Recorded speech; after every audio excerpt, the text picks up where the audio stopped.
Hello दोस्तों, मैं बिलाल आप सभी का स्वागत करता हूं अपने YouTube channel study with Bilal sir में। सबसे पहले मेरी तरफ से आप सभी को नव वर्ष की हार्दिक शुभकामनाएं और ये वर्ष आपके लिए पूरी तरह से क्या हो मंगलमय हो, मैं यह कामना करता हूं। इससे पहले हमने देखा अपने वीडियो में क्लास 12th के राजनीति विज्ञान के चैप्टर नंबर 1 कोल्ड वार के बारे में हम बात कर रहे थे, यानी शीत युद्ध के बारे में। हमने पिछले दोनों वीडियो यानी दोनों पार्ट में देखा कि शीत युद्ध क्या है, उसकी विशेषताएँ क्या हैं, विश्व पर उसके क्या प्रभाव रहे। हमने देखा कि गुट निरपेक्षता आंदोलन के बारे में कि गुट निरपेक्षता आंदोलन क्या है, भारत की नीति क्या है गुट निरपेक्षता की, इसकी विशेषताएं क्या रहीं और गुट निरपेक्षता ने किस प्रकार से अपने आप को अन्य दोनों संगठनों से दूर रखा।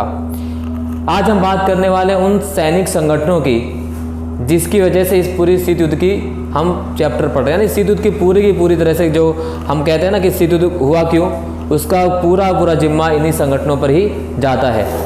और चलिए बात करते हैं नाटो की, यानी उन्हीं सैनिक संगठनों में से एक ऐसा संगठन जो सबसे महत्वपूर्ण संगठन है, जिसे हम कहते हैं नाटो, यानी उत्तरी अटलांटिक संधि संगठन के बारे में बात करेंगे।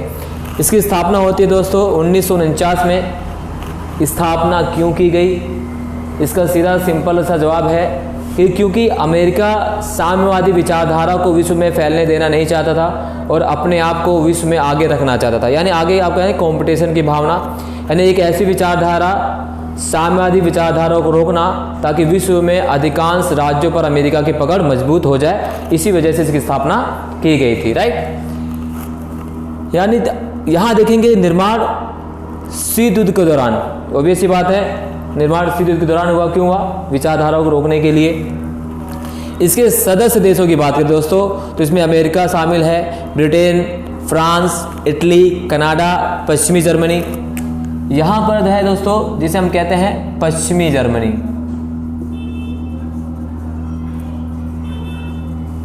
ठीक है। तो पश्चिमी जर्मनी के बारे में हम ही थोड़ी देर बाद बात करेंगे इकट्ठे करके। पश्चिमी जर्मनी पूर्वी जर्मनी आपको थोड़ा सा अंतर समझाना है, तो अभी बस समझ लीजिए कि सदस्य देशों में पश्चिमी जर्मनी भी शामिल है। किसमें? नाटो के संगठन सदस्यों में। उद्देश्य क्या था मेरे दोस्तों? उद्देश्य है पश्चिमी यूरोप में सोवियत संघ के विस्तार को रोकना। कोई भी शक्ति आगे कब बढ़ती है, कोई भी संगठन आगे कब बढ़ता है? जब वो अपने कॉम्पिटिटर यानी जो उसके सामने दूसरा सम्मुख संगठन है वो उससे उसकी विचारधारा को रोके या उसके फैलते हुए विस्तार को अन्य देशों पर रोके। यानी जो विस्तार हो रहा है सोवियत यानी साम्यवादी विचारधारा का, उस साम्यवादी विचारधारा को रोकना इसका उद्देश्य था। किसका? नाटो का। यहां पर मैंने लिखा है नोट, वर्तमान में सोवियत संघ का अंतर्राष्ट्रीय उत्तराधिकारी रूस भी सदस्य है। किसका? नाटो का। वो रूस यानी जो सोवियत संघ के विघटन से पहले सोवियत संघ के नाम से जाना जाता था, लेकिन जब 1991 में सोवियत संघ का विघटन हो जाता है और सोवियत संघ के विघटन होने बाद उस सोवियत संघ में जो 15 देश निकले थे उसमें से सबसे बड़ा और सबसे महत्वपूर्ण देश कौन सा है दोस्तों? रूस। लेकिन रूस भी आज किसका सदस्य है? नाटो का सदस्य है। तो उत्तरी अटलांटिक संधि संगठन है क्या दोस्तों? यानी एक ऐसा सैनिक संगठन जिसका उद्देश्य था साम्यवादी विचारधारा को के प्रचार और प्रसार को रोकना ताकि दुनिया में उसकी विचारधारा ना फैले। चलिए अब इसी से संबंधित एक और संगठन की हम बात करते हैं, उसका नाम क्या है दोस्तों? सैंटो। सैंटो को हम सब बगदाद पैक्ट के नाम से भी जानते हैं। ये भी ठीक एक प्रकार से ऐसा ही सैनिक संगठन था जिस प्रकार का नाटो। उद्देश्य क्या था? कि साम्यवादी विचारधारा को रोकना, क्योंकि अमेरिका खेमे के जितने भी देश थे या पूंजीवादी खेमे के जितने भी देश थे उनका सिर्फ एकमात्र उद्देश्य रह गया था कि किसी भी तरीके से सोवियत विचारधारा को रोकना, यानी साम्यवादी विचारधारा को रोकना। उसी के चलते एक और संगठन की स्थापना की गई। उसी संगठन को हम क्या कहते हैं? सैंटो या बगदाद पैक्ट। स्थापना दोस्तों 24 फरवरी 1955 को की गई। क्वेश्चन पूछा जा सकता है कि बगदाद पैक्ट या सैंटो, नाम बदल कर भी क्वेश्चन पूछा गया है कि बगदाद पैक्ट से आप क्या समझते हैं, तो इसी तरह मैंने लिख दिया बगदाद पैक्ट को हम सैंटो के नाम से जानते हैं। स्थापना हुई 24 फरवरी 1955। देश यानी इसके कौन कौन से सदस्य देश थे दोस्तों? जिसमें ब्रिटेन, ईरान, तुर्की, पाकिस्तान। यानी सैंटो के सदस्य देशों में ब्रिटेन शामिल है, तुर्की शामिल और ईरान शामिल और पाकिस्तान भी इसमें शामिल।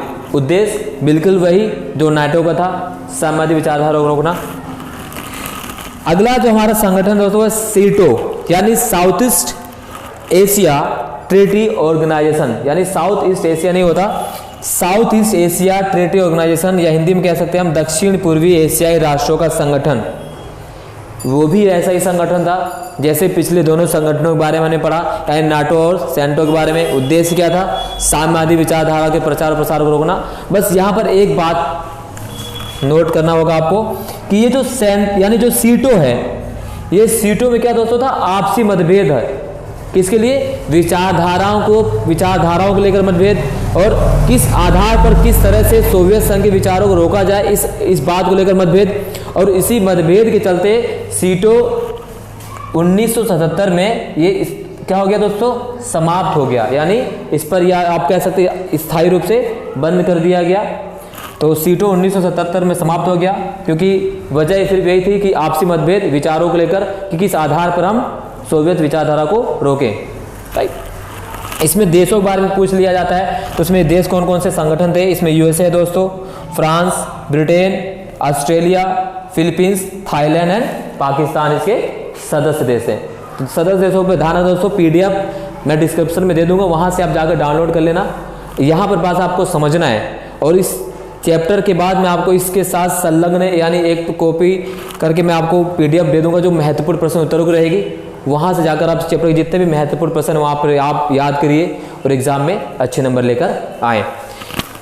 अब हम बात करते हैं दोस्तों वार्सा पैक्ट, यानी जब दो देशों के बीच संगठनों को लेकर, सैनिक संगठनों को लेकर दबाव बने या एक दूसरे से प्रतिस्पर्धा हो, तो जिस प्रकार से अमेरिका के जो सैनिक संगठन थे, इस संगठनों के बारे में मैंने पढ़ा, ठीक उसी प्रकार से सोवियत संघ द्वारा भी पूंजीवादी विचारधाराओं को रोकने के लिए कुछ ना कुछ इंतजाम तो किया ही गया होगा, क्योंकि प्रतिस्पर्धा का दौर है भाई। अगर आप प्रतिस्पर्धा में नहीं रहेंगे तो आप पीछे रह जाएंगे, इसलिए प्रतिस्पर्धा में बने रहने के लिए आपको कुछ ना कुछ तो करना ही होता है। तो इसीलिए सोवियत संघ ने भी एक ऐसे सैनिक संगठन की स्थापना करी जिसका उद्देश्य था मात्र पूंजीवादी खेमे से, यानी विश्व के दूर रखना, ताकि जो पूंजीवादी देश है और पूंजीवादी जो विचारधारा है वो इस पर आगे ना बढ़ पाए या विश्व पर ना फैल पाए, विश्व में ना फैल पाए, सॉरी। तो स्थापना क्यों की गई? क्यों?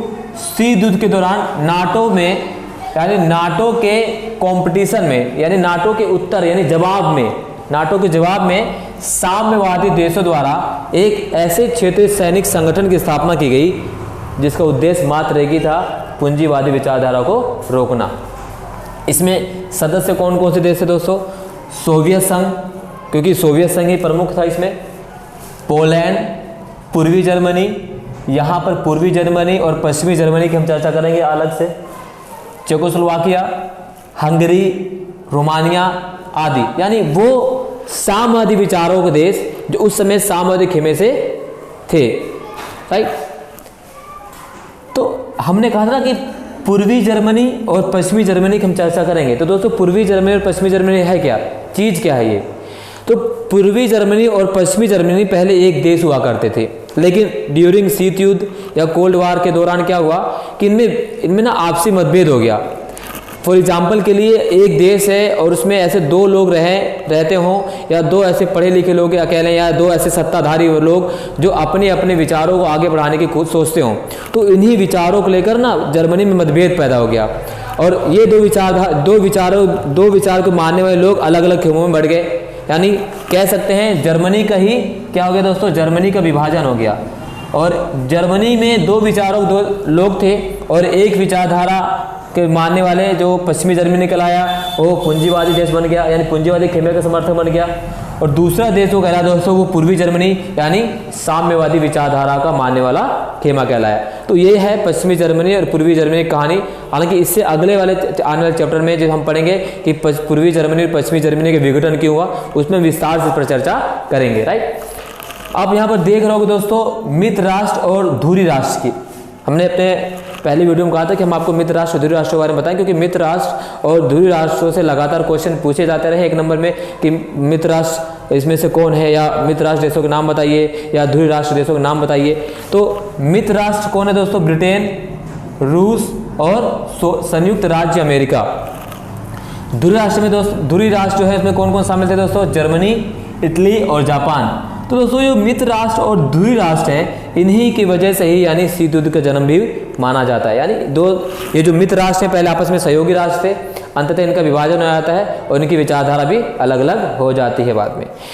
इस चैप्टर में दोस्तों 3 ऐसे वर्ड हैं जो हमारे एग्जाम के लिए काफ़ी महत्वपूर्ण भी हैं। इसमें एक वर्ड के बारे में हम बात कर रहे हैं, तो उसका जो है सबसे पहले अगर हम बात करें दोस्तों, इसे मिटो सकता हूँ मैं, आई थिंक आप PDF आपको मिल जाएगी, तो मैं समझाने के लिए आपको रफ कर दे रहा हूँ ताकि आपको सही तरह से समझ में आ जाए। तो दोस्तों क्या है, एक वर्ड हमारे पास है वेदांत। हालांकि हम इसे वेदांत बोलते हैं क्योंकि फ्रांसीसी वर्ड है, तो उसको हम इसे हिंदी में वेदांत बोलते हैं। वेदांत का मतलब होता है मेरे दोस्तों कि एक प्रकार का टकराव का अभाव कह सकते हैं, इसे कह सकते हैं रुकावट। मैं रुकावट इसलिए कह रहा हूँ कि फॉर एग्जाम्पल के लिए जब दो देश आपस में प्रतिस्पर्धा करते हैं और उस प्रतिस्पर्धा में वो सैन्य गठबंधन बनाते हैं, वो हथियारों को होड़ मचाते हैं, लेकिन अंततः बीच में एक ऐसी स्थिति उत्पन्न हो जाती है कि वो क्या हो जाते हैं, स्थिर हो जाते हैं, शून्य हो जाते हैं, यानी उनके पास लड़ाई करने का कोई ऑप्शन नहीं बचता है। तो ऐसी स्थिति को हम क्या कहते हैं, वेदांत कहते हैं। लेकिन हम आपसे अगर प्रश्न पूछ सकता है कि अंतर्राष्ट्रीय राजनीति में वेदांत किस लिए यूज किया जाता है, तो अंतर्राष्ट्रीय राजनीति में दोस्तों वेदांत यूज किया जाता है उन 2 महत्वपूर्ण शक्तियों, यानी उन 2 अंतर्राष्ट्रीय शक्तियों के बारे में, जिसे हम कहते हैं सोवियत संघ और अमेरिका। यानी अमेरिका और सोवियत संघ यानी साम्यवादी विचारधारा के मध्य जो रुकावट थी, जो स्थिति पैदा हुई थी शून्य की, स्थिरता की, उसे हम क्या कहते हैं, वेदांत के नाम से जानते हैं। आई होप आप समझ चुके हो कि वेदांत क्या है, यानी अमेरिका और सोवियत संघ के बीच रुकावट यानी स्थिरता की स्थिति का होना ही वेदांत के नाम से जाना जाता है। राइट, अब हम बात करने वाले हैं दोस्तों नियो यानी 9 अंतर्राष्ट्रीय संगठन, यानी एक ऐसा संगठन, एक 9 अंतर्राष्ट्रीय आर्थिक व्यवस्था की बात करेंगे। तो 9 अंतर्राष्ट्रीय आर्थिक व्यवस्था है क्या दोस्तों? 9 अंतर्राष्ट्रीय आर्थिक व्यवस्था एक ऐसी व्यवस्था है जो उस समय विकासशील देशों ने अपनाई। यानी हम कह सकते हैं कि आपको पता है कि 1945 से लेकर 1950 तक का दशक एक ऐसा दशक था ना जब विश्व के तमाम देश, यानी आप कह सकते हैं कि साम्राज्यवाद और औपनिवेशवाद की समाप्ति हो रही थी। अब जो उपनिवेश देश थे वो आज़ाद हो रहे थे। यानी अगर हम साम्राज्यवादी देशों के नाम बताएं तो ब्रिटेन, स्पेन, पोलैंड, तो वो जर्मनी, ये वो साम्राज्यवादी देश थे। और ये जो साम्राज्यवादी देश है ना, इनका छोटे छोटे देशों पर कब्जा था। लेकिन सेकेंड वर्ल्ड वॉर के बाद स्थिति ऐसी बनी कि ये 2 जो साम्राज्यवादी देश थे, इनका छोटे छोटे देशों पर कब्जा करना मुमकिन नहीं रहा, क्योंकि अब कब्जा करने के लिए उनके पास पैसे चाहिए, धन चाहिए, धन सेकेंड वर्ल्ड में सब खत्म हो गया था। अब ये कैसे न कैसे ना अपने पकड़ को कम कर रहे थे, कहाँ से, उन छोटे छोटे देशों में से। तो अब जब छोटे छोटे देश आज़ाद हो गए ना, तो उन्हें किसकी आवश्यकता थी, विकास की। तो इसी विकास के लिए ना 9 विकासशील देश कह सकते हैं। इसमें भारत है, यानी आप इसे गुट निरपेक्षता के देशों का समूह कह सकते हैं। यानी वो विकासशील देश जो अभी भी आज़ाद हुए थे, उन्होंने अपनी अर्थव्यवस्था को मजबूत करने के लिए एक नीति अपनाई। उसी नीति को हम क्या कहते हैं, 9 अंतर्राष्ट्रीय आर्थिक व्यवस्था। इस 9 अंतर्राष्ट्रीय आर्थिक व्यवस्था में हम कह सकते हैं कि विश्व के जो विकासशील देश है ना, वो विश्व के विकसित देशों में अपनी वस्तुओं को बेच सकते थे।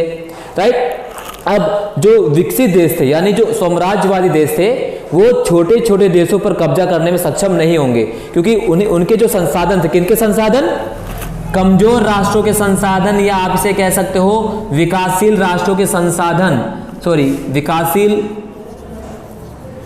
विकासशील जो राष्ट्र थे दोस्तों, विकासशील राष्ट्रों के जो संसाधन थे, राइट, या आप कह सकते हैं कि 9 विकसित राष्ट्रों के संसाधन, यदि 9 विकसित राष्ट्र थे, उन देशों के जो संसाधन थे उन पर उनका क्या हो गया, अधिकार हो गया।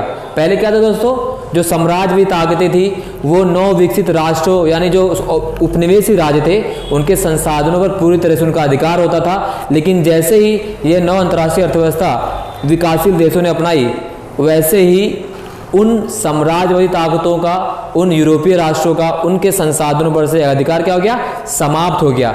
अब वो आराम से अपनी वस्तुओं को किसी भी बाजार में बेच सकते थे, किसी बाजार से आयात और निर्यात कर सकते थे और अपने संसाधनों का मनचाहा उपयोग कर सकते थे। यही थी क्या दोस्तों, 9 अंतर्राष्ट्रीय आर्थिक व्यवस्था, यानी अपने संसाधनों पर पूरी तरीके से पकड़, वो संसाधन जो वहां पर पहले से मौजूद थे।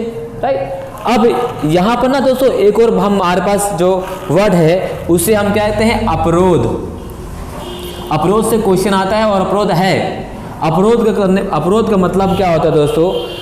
अपरोध एक ऐसी स्थिति होती है, मान लो दो देश, एग्जाम्पल हम अमेरिका और सोवियत संघ की ले सकते हैं। दोनों देश परमाणु शक्ति संपन्न। अब मान लो अमेरिका ने परमाणु बमों का प्रयोग कर कर सोवियत संघ पर आक्रमण कर दिया, लेकिन आक्रमण करने के बाद भी ना, अमेरिका ने आक्रमण कर दिया किस पर? सोवियत संघ पर। लेकिन सोवियत संघ के बाद परमाणु आक्रमण झेलने के बाद भी कुछ परमाणु बम बचे हैं और वो उन बमों का प्रयोग अमेरिका पर भी कर सकता है। यानी जब दो देश परमाणु संपन्न शक्ति हो, यानी परमाणु शक्ति संपन्न हो, दोनों ही शक्तिशाली हो और एक देश द्वारा दूसरे देश पर आक्रमण किया गया हो, तो दूसरा देश भी आक्रमण करने के यानी आक्रमण सहने के बावजूद भी इतना सक्षम है कि वो अपने हथियारों से उस देश पर आक्रमण कर सकता है जिसने पहले बार आक्रमण किया।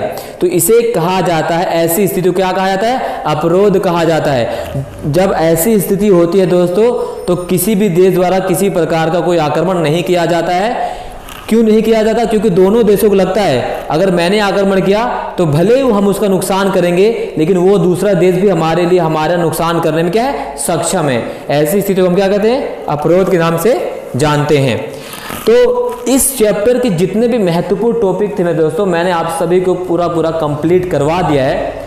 और आप मुझे ना कमेंट बॉक्स में बता सकते हैं, क्योंकि देखो परफेक्ट कोई भी नहीं होता, मुझसे भी कुछ चूक हो सकती है। अगर मेरे नज़र से कोई टॉपिक छूट गया होगा तो आप मुझे कमेंट बॉक्स में बता दीजिए और मैं अपनी नेक्स्ट वीडियो में उसको कैसे क्या कर सकता हूँ? कंप्लीट कर सकता हूँ। और इस वीडियो में मैं आपको इस चैप्टर के तमाम महत्वपूर्ण क्वेश्चन का लिंक दे दूंगा, आप वहाँ से जाकर डाउनलोड कर दीजिए और इसे पढ़िए और एग्जाम में अच्छे नंबर